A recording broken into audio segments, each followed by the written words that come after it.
کیا اقامت وہی شخص کہے جس نے آذان کہی ہے یا کوئی دوسرا شخص بھی کہہ سکتا ہے؟ اس بارے میں علماء کرام کی دو جماعتیں ہیں۔ ایک جماعت کے نزدیک تو یہ ہے کہ اقامت وہی شخص کہے گا جس نے آذان کہی ہے، کسی دوسرے کے لیے اقامت کہنا جائز نہیں ہے۔ ان حضرات کی جو دلیل ہے وہ یہ ہے کہ حضرت زیاد بن حارث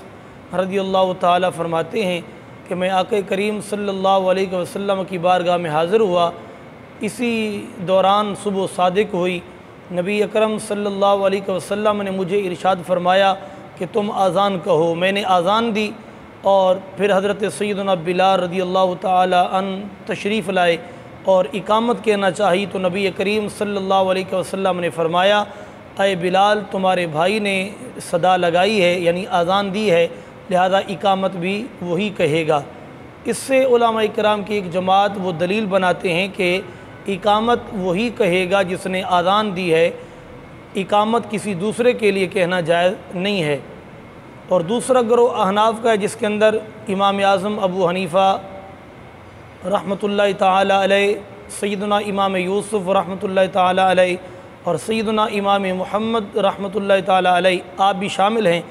آپ فرماتے ہیں کہ آذان اگر ایک شخص نے دی ہے تو اقامت دوسرا شخص بھی کہہ سکتا ہے۔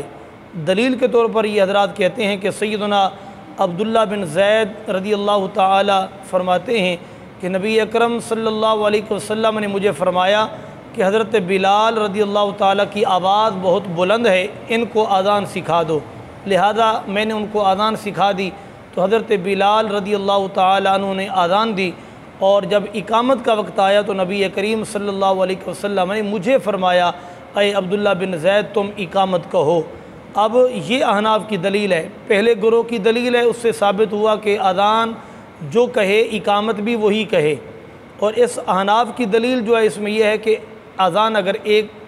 شخص کہتا ہے تو اقامت دوسرا شخص بھی کہہ سکتا ہے۔ کہتے ہیں جب دونوں روایتوں کے درمیان تضاد ہوا تو پھر قیاس کی طرف ہم گئے۔ قیاس نے دو قولوں میں سے ایک قول کو ترجیح دی، اور قیاس نے جس قول کو ترجیح دی وہ دوسرا قول ہے، یعنی جو احناف کا قول ہے۔ اور آپ فرماتے ہیں کہ آذان اور اقامت ہمارے نزدیک دو الگ الگ چیزیں ہیں، یعنی آذان الگ چیز ہے، اقامت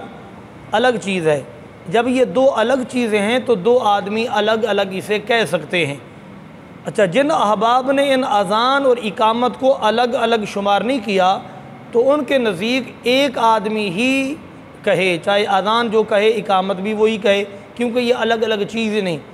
ہمارے نزدیک بھی یہی ہے کہ آذان کیونکہ ایک چیز ہے، اب ایک آذان کو دو آدمی آدھا آدھا نہیں دے سکتے، ایک آذان کو ایک آدمی دے گا، تو ان پہلے والے گروہ کے نزدیک آذان اقامت ایک چیز ہے، اس لیے وہ کہتے ہیں کہ ایک آدمی ہی آذان اور اقامت کہے۔